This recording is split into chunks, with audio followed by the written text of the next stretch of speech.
Hello दोस्तों, मैं Manish sir आप सभी को स्वागत करता हूं इस यूट्यूब चैनल पे। दोस्तों, आज की क्लास में रीजनिंग के टॉप 10 क्वेश्चन की आप सब प्रैक्टिस करेंगे, जो आपके एग्ज़ाम के पॉइंट ऑफ व्यू से काफ़ी ज़्यादा इम्पोर्टेंट है। अगर आप किसी भी एग्ज़ाम्स की तैयारी करते हैं, सारे प्रश्न इम्पोर्टेंट और सिलेक्टेड लिए गए हैं, जो कि आपके आगामी एग्ज़ाम्स में इस तरह के प्रश्न पूछे जा सकते हैं। तो वीडियो के अंत तक बने रहेंगे। आप सभी सारे क्वेश्चन को सोल्व करने के लिए आपको आसान ट्रिक भी देंगे, ताकि रीजनिंग के क्वेश्चन को करने में आपको ज़्यादा वक्त टाइम ना लगे। जितने भी टाइप्स के प्रश्न हाल फिलहाल के एग्जाम्स में पूछे जा रहे हैं, उन सारे प्रश्नों को इस वीडियो में शामिल किए हैं। आप खुद से ट्राई जरूर करेंगे प्रत्येक क्वेश्चन को बनाने की, ठीक है। यहाँ क्वेश्चन नंबर फर्स्ट आपसे प्रश्न कर रहा है, कारण कौन सी संख्या नीचे दिए गए संबंध को सर्वोत्तम ढंग से पूर्ण करेगी। जैसे प्रश्न आपको दिया गया कि बास्केटबॉल और 5 में जो संबंध है, बताना आपको कि यहाँ फुटबॉल के साथ कौन सा ऑप्शन भरा जाएगा। ठीक है, आपको तरीका सही लगाना है कि किस तरीके से हम प्रश्न को सोल्व करेंगे।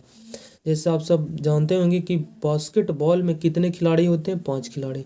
उसी प्रकार फुटबॉल आप सब देखेंगे, फुटबॉल में कितने खिलाड़ी होते हैं, फुटबॉल जो खेलता है उसमें कितने खिलाड़ी होते हैं, 11। ऑप्शन नंबर सी इस प्रश्न का राइट आंसर हो जाएगा। ठीक है, क्या हो जाएगा right answer, option number B. जिस तरह बास्केटबॉल में 5 खिलाड़ी होती है, उसी प्रकार फुटबॉल में भी आपके 11 खिलाड़ी हो जाएंगे। उम्मीद करते हैं आज इस प्रश्न को आप सॉल्व कर पाएंगे खुद से। क्वेश्चन नंबर सेकेंड, यहाँ पे प्रश्न करा PEN, पेन को 755 लिखा गया, तो हम फॉग को क्या लिखेंगे, FOG को। ट्राई करेंगे प्रश्न को, काफ़ी ईजी है। पहले आप ट्राई करेंगे खुद से प्रश्नों को सोल्व करने की। जैसे यहाँ पे लिखा गया पेन को 755, तो हम देख लेते हैं क्या यहाँ पे लॉजिक लगाया गया, जो 755 है। चलिए ठीक है, देख लेते हैं। तो पी हमारे कितने नंबर्स पे आता है, आप सब जानते होंगे 16 नंबर पे आता है। ठीक है, उसी प्रकार ई आप सब जानते होंगे 5 नंबर पे आता है आपका, और एन आपका 14 नंबर पे आता है। अगर इन सारे लेटर को नंबर्स को आपस में जोड़ देते हैं, यहाँ पे देखिएगा तो 1 और 6 है। 1 और 6 को आपस में ऐड कर देंगे तो आपको 6 और 1 7 नज़र आ जाएगा। 5 तो सिंगल डिजिट है, इसलिए इसमें कुछ ऐड होगा नहीं। 5 के लिए आपका ये 5 मिल गया। यहाँ 2 डिजिट है, अगर इन दोनों डिजिट को आपस में ऐड कर देंगे, जोड़ देंगे, तो 1 और 4 आपका 5 हो जाएगा। मतलब कुछ नहीं, अगर डबल डिजिट आया है, उसको जोड़ के आप सिंगल डिजिट में कन्वर्ट कर दीजिए। सिंगल है वो तो सिंगल है ही है। उसी प्रकार हम अपना कोड कर देंगे। यहाँ पे क्या मेरा पूछा गया, FOG के बारे में। FOG आपको क्या हो जाएगा राइट आंसर। एफ आपका 6 नंबर पे आता है, तो 6 तो सिंगल डिजिट है, इसलिए 6 आएगा। वो आपका आता है 15 नंबर पे, तो 15 में देख पा रहे हैं 2 डिजिट है, 1 और 5। वो आपके 15 नंबर पे आता है। अगर इन दोनों डिजिट को आपस में ऐड कर देंगे, 1 और 5 आपका कितना हो जाएगा, 6। ठीक है, उसी प्रकार जी आपके 7 नंबर पे आता है। 7 सिंगल डिजिट है, इसलिए यहाँ 7 के 7 आ जाएगा। आपका राइट आंसर हो जाएगा 667, जो कि आपको कहाँ नजर आ रहा है, ऑप्शन नंबर डी में। इसलिए इस प्रश्न का राइट आंसर हो जाएगा ऑप्शन नंबर डी, करेक्ट। इन अलावा चैप्टर से प्रश्न था, ये देखिए क्वेश्चन नंबर 3। ट्राई करेंगे, काफ़ी इंपॉर्टेंट प्रश्न है, जो कि आपके एग्जाम्स में कई बार पूछे जा चुके हैं। करा कूट भाषा में LIV को इतना के रूप में कोड किया गया, तो हम DEAD को, डेट को किस प्रकार कोड कर पाएंगे। ट्राई करेंगे आप सभी। जैसे आपको यहाँ पे लिखा गया, सॉरी कलर्स पेन को थोड़ा चेंज करते हैं। देखिएगा क्या लिव, LIVE, लिव को किस प्रकार लिखा गया, OREV के रूप में आपका कोड किया गया। किस प्रकार हम यहाँ पे देखेंगे तरीका। जैसे एल आपके 12 नंबर पे आता है, चलिए ठीक है। वो आई आपके 9 नंबर पे आता है, भी आपके 22 नंबर पे आता है, उसके बाद ई आपके 5 नंबर पे आता है।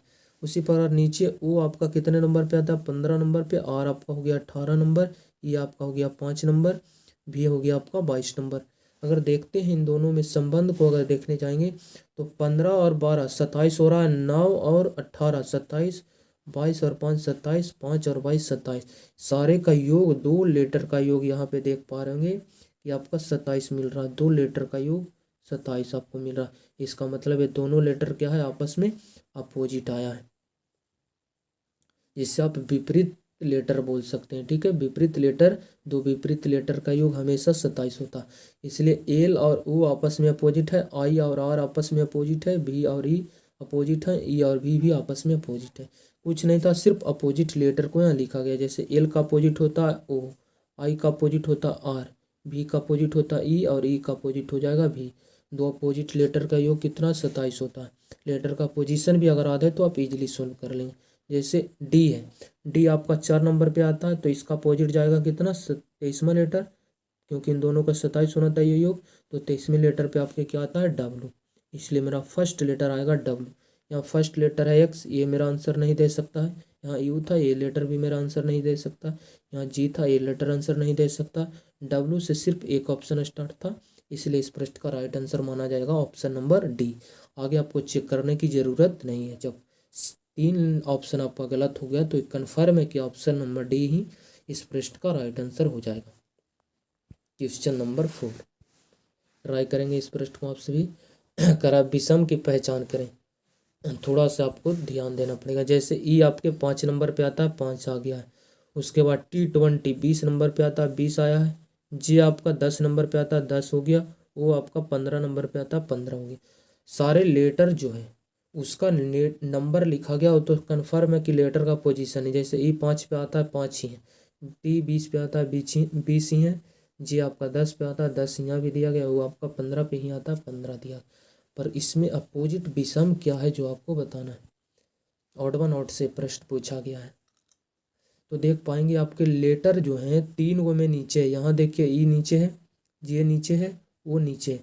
पर यहाँ टी आपका ऊपर की तरफ दे दिया लेटर। 3 गो में लेटर नीचे की तरफ है, एक में लेटर ऊपर, और नंबर 3 गो में किधर है, ऊपर है। यहाँ नंबर नीचे है। इसका मतलब यहाँ पे क्या है, अपोजिट लिख दिया। ये वाला टी नीचे रहना चाहिए और 20 ऊपर, तो चारों ऑप्शन सेम रहता। पर यहाँ विषम क्या हो जाएगा, option number B. Direct B देखिए किस ऑप्शन में, बी में ही नज़र आ रहा है। इसका राइट आंसर हो जाएगा ऑप्शन नंबर बी। आपको ये बी को ढूंढना है कि कहाँ पे लिखा गया। अगर सी ऑप्शन में रहता तो हम आंसर सी को करेक्ट मानते। ठीक है, नेक्स्ट क्वेश्चन नंबर 5। प्रश्न आपसे बोल रहा है निम्नलिखित श्रृंखला में अगली संख्या कौन सी होगी। यहाँ एक श्रृंखला चलाई गई है, इस श्रृंखला को आपको पूरा करना। देख लेते हैं, देखिएगा तो 3 है। 3 के बाद आपका हो गया 7, 7 के बाद हो गया आपका 13, 13 के बाद आपका हो गया 21, 21 के बाद हो गया 31, 31 के बाद आपको पता करना। देखिए सारे नंबर्स आसपास में हैं, हम ले लेते हैं क्या डिफरेंस। अगर 3 से आप 7 पे जाएंगे तो आपको 4 जोड़ना पड़ेगा। ठीक है, 7 से अगर आप 13 पे जाएंगे तो 7 छो 13, 6 जोड़ना पड़ेगा। अगर यहाँ देखते हैं 13 से 21 जाएंगे तो 8 आप जोड़ सकते हैं। 13 और 8 आपका 21 हो जाएगा। यहाँ पे जोड़ते हैं तो 21 से 31 जाने के लिए आपको 10 जोड़ना पड़ेगा। तो देख पा रहे हैं एक श्रृंखला चल रही है, 4 4 2 6, 6 2 8, 8 2 10। इसका मतलब 10 2 12 यहाँ ऐड होगा। तो 31 में जब 12 जोड़ेंगे तो आपको मिलेगा 43, और 43 आपको कहाँ नज़र आ रहा है, ऑप्शन नंबर सी में। इसलिए इस प्रश्न का राइट आंसर हो जाएगा ऑप्शन नंबर सी। ठीक है, अगर सीरीज देखिए ज़्यादा तेज गति से बढ़ती तो फिर हम मल्टीपल्स गुना के बेस पे इस प्रश्न को उठाते हैं। पर सारे नंबर्स धीमी गति से बढ़ रही थी, इसलिए हम डिफरेंस लेकर देखें। आंसर मेरा इजीली आ गया। क्वेश्चन नंबर 6 कमेंट करेंगे इस प्रश्न का राइट आंसर क्या होगा। जो मिसिंग नंबर एक चैप्टर आता है आपके चैप्टर में रीजनिंग, वहाँ से ये प्रश्न लिया गया। करा लुप्त संख्या ज्ञात करें। यहाँ पे आपको एक मिसिंग नंबर है, इस नंबर्स की यहाँ पे कौन सा नंबर भराएगा जो आपको पता करना है। इस पे उम्मीद करते हैं आप ट्राई जरूर कर रहे होंगे खुद से सोल्व करने की। देखिए हमेशा बोलते हैं बॉक्स में जब बड़ी संख्या पे आप फोकस करेंगे, ठीक है, लार्ज नंबर पे बड़ी संख्या जहाँ नज़र आती है तो उस बड़ी संख्या को आप स्मॉल नंबर की मदद से आप इजीली सोल्व कर सकते हैं क्वेश्चन को। सारे नंबर्स अगर स्मॉल है तो फिर आपको वहाँ ज़्यादा टाइम वेस्ट करवा सकता है क्वेश्चन। अगर बड़ी संख्या है तो उस बड़ी संख्या को ले लीजिए और छोटी संख्या को आपस में कुछ करिए कि हमारा बड़ी संख्या इजीली निकल जाए। ठीक है, तो देख पा रहे हैं सारे बॉक्स में बीच वाली बड़ी संख्या, इसका मतलब इन 4 और 3 को आपस में कुछ कीजिए कि आपका 15 आ जाए। उसी प्रकार 7 और 5 को कुछ कीजिए कि आपका 38 आ जाए। फिर अगर इन दोनों में सेम नियम लग जाता है तो फिर उसी नियम के साथ 3 और 5 से हम अपना आंसर इजीली दे देंगे। अगर इन दोनों नंबर्स को आपस में जोड़ते हैं तो कितना हो जाएगा, 4 3 7, पर हमको जाना है 15 पे। तो इन दोनों को मल्टीप्लाई करके देख लेते हैं कितना है, 3 है और 4। तो 3 गुने 4 करते हैं तो 4 तिया 12 आपका हो जाएगा। ठीक है, हमें लाना है 15 क्योंकि बीच में बड़ी संख्या 15, तो इसमें कितना ऐड करना पड़ेगा, 12 में 3 आप ऐड कर दीजिए, 12 3 आपका 15 हो जाएगा। चलिए दूसरा बॉक्स को हम देख लेते हैं ट्राई करके, कितना है 7 है। उसके बाद फिर आपका कितना हो गया 5, क्योंकि दोनों नंबर्स को पहले मल्टीप्लाई किए, 3 गुने 4 फिर 3 जोड़ दिए तो 15 हो गया। उसी प्रकार 7 गुने 5 करेंगे तो 7 पचे 35। अगर ऊपर वाले संख्या में 3 आप ऐड किए तो नीचे वाले में भी 3 ऐड करना पड़ेगा। सेम नियम के साथ लगना चाहिए नियम।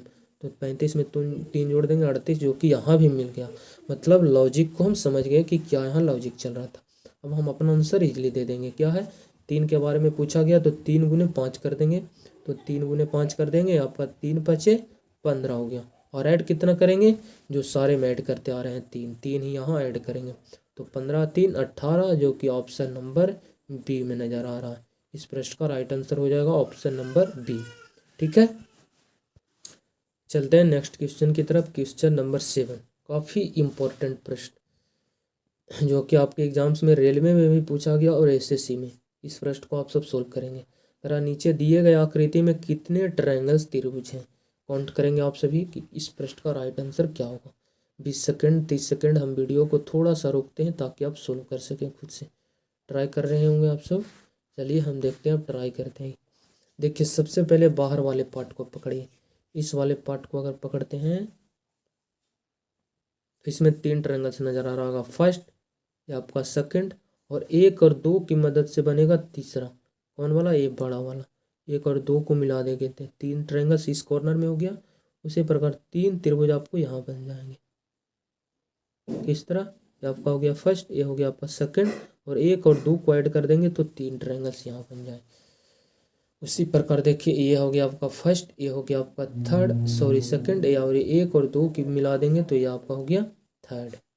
3 यहाँ बन गए। उसी प्रकार 3 ट्रायंगल्स आपको यहाँ बनेंगे। फर्स्ट सेकंड और 1 और 2 की मदद से बनेगा तीसरा बड़ा, और 1 ट्रायंगल्स यहाँ बन रहा है। टोटल कितने हो गए, 3 3 दूनी 6 3 9 3 4 12 12 और 1 13। ब्लैक वाले पेन के साथ 13 ट्रायंगल्स तो आप गिन लिए। अब उसके बाद अब कलर को थोड़ा चेंज करते हैं तो ध्यान से देख पाएंगे। तो ये आपके एक बड़े ट्रायंगल्स ए बन गया। ये तो ट्रायंगल्स बनेगा नहीं यहाँ से, पर ये कॉर्नर से उठाएंगे तो एक ट्रायंगल्स यहाँ बनेगा बड़ी वाली में। एक यहाँ ट्रायंगल्स, इसको अगर उठाते हैं तो ट्रायंगल्स नहीं है, पर यहाँ से लेते हैं तो ये आपको एक ट्रायंगल्स बनेगा एक पूरा कॉर्नर में। ये हो गया आपका सेकंड, और इन दोनों को 1 और 2 को बड़ा को मिला देंगे तो 3 ट्रायंगल, तीसरा ट्रायंगल्स ये बड़ी वाली हो जाए। ब्लू वाले पेन के साथ 3 ट्रायंगल्स बन गए। ठीक है, उसके बाद अलग कलर को थोड़ा देखते हैं मिक्स करके कहाँ पे बन रहा। आप ध्यान से देख पाएंगे तो यहाँ पे एक ट्रायंगल्स बनता नज़र आ रहा होगा। ये नीचे वाली कॉर्नर के साथ, ये वाली कॉर्नर को उठा लीजिए, बड़े वाले ऊपर से नीचे कॉर्नर को। ये हो गया फर्स्ट। उसके बाद ये वाले पूरा बेस को अगर उठाएंगे तो यहाँ आपको दूसरा नज़र आ रहा होगा। ठीक है, ये आपका दूसरा हो गया। दूसरा के बाद आपको यहाँ पे एक राइट की तरफ यहाँ तीसरा नज़र आ रहा होगा। यहाँ पे 3 ट्रायंगल्स इस वाले कलर के साथ हो गए। अब हमें नहीं लगता कि इसमें टोटल और ट्रायंगल्स बनेंगे, क्योंकि हम सारे ऐड कर दिए। तो 13 और 6 19, इस पार्ट में टोटल कितने ट्रायंगल्स थे, 9 सॉरी 19। इस प्रश्न का राइट आंसर हो जाएगा ऑप्शन नंबर बी। वीडियो को आप पीछे करके देख सकते हैं, आप इजीली समझ जाएंगे। ठीक है, क्वेश्चन नंबर 8 ट्राई करें। हाइड्रोजन गैस और हीलियम के बीच सही वेन आरेख की पहचान करें। देखिए हाइड्रोजन आप सब जानते होंगे, एच हाइड्रोजन गैस है, हीलियम एच ही आपका भी गैस है। इसका मतलब गैस के अंदर आ जाएगा आपका क्या, दोनों, क्योंकि हम सब जानते हैं कि ये दोनों क्या है, गैस है। हीलियम भी गैस है और हाइड्रोजन भी गैस है। इसका मतलब इसका एक अलग सर्कल बनेगा। ये थोड़ा सा दूर बना लेते हैं।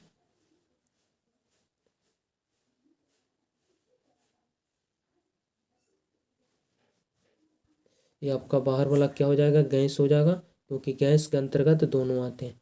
बाहर वाले हो जाएगा आपका गैस, और अंदर वाले दोनों हो जाएंगे हीलियम, एक हाइड्रोजन हो जाएगा। ये आपका हाइड्रोजन हो गया। ठीक है, और ये आपका हीलियम हो गया।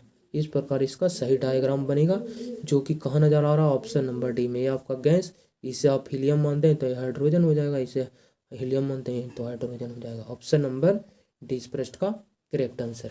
Next question number 9 blood relation का प्रश्न है। ब्लड रिलेशन में आपको एक बात की ध्यान देनी है कि मेल आपको और फीमेल को पहचानना है, ठीक है। मेल को आपको किस में रखना है, ट्रायंगल में, फीमेल को आपको रखना है सर्कल में, ठीक है। और पीढ़ी आप सब जनरेशन जानते होंगे, जैसे आप हैं, आपके भाई बहन है तो इसी पीढ़ी में आएंगे। अगर आपके माता पिता हैं तो आपसे एक पीढ़ी ऊपर जाएंगे। अगर आपके माता पिता के माता पिता मतलब आपके दादा दादी हैं तो आपके ऊपर जाएंगे, सॉरी आपके माता पिता के ऊपर जाएंगे। अगर आपकी संतान है तो आपसे एक पीढ़ी नीचे आएगा, ठीक है। इससे हम जनरेशन पीढ़ी बोलते हैं। इसके बेस पे प्रश्न को हम इजीली सोल्व कर लें। करा निकिता की माँ, निकिता, देखिए ये आपका हो गया क्या, निकिता, चलिए ठीक है। नाम से जेंडर डिसाइड नहीं होगा। करा निकिता की माँ, माँ है इसका मतलब इससे एक पीढ़ी ऊपर जाएगा। और माँ है इसका मतलब क्या है, जेंडर फीमेल है, इसलिए हम सर्कल में रखें।